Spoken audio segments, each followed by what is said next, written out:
Sometimes when we're writing a claim or a thesis statement, we find that something expected, something perhaps that's been said about this text before, isn't exactly the thing that we want to say.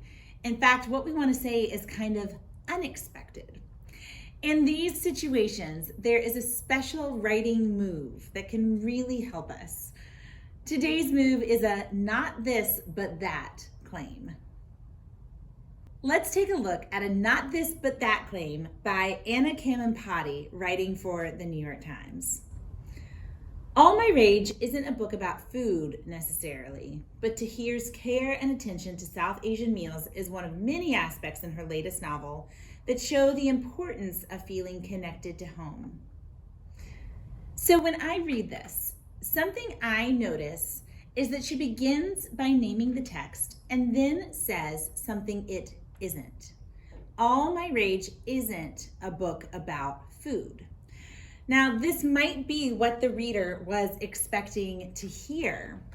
And so when she says it isn't about food, it's sort of raising the reader's awareness. And they're like, if it's not about food, what is it about? And then she tells us. But Tahir's care and attention to South Asian meals is one of many aspects of her latest novel that show the importance of feeling connected to home. So All My Rage isn't a book about food, but it is about the importance of feeling connected to home. This is a really interesting way to set up a claim, because what you're doing when you do this is you're acknowledging your reader's expectations and immediately refuting them. This builds up tension, this builds up suspense, this builds up a little bit of interest, and it immediately says to the reader, you need to pay attention, because what you thought isn't exactly what you're going to find out if you keep reading on here. It makes me think about an article I read years ago about the Star Wars movies, the original trilogy. And the writer's thesis was that Star Wars is not a story about good versus evil. It's actually a story about bad parenting.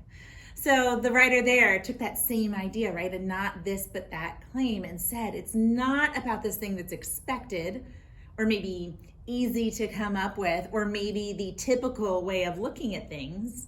It's actually about something very different. Let's take a look at a couple of other writers using a not this, but that claim.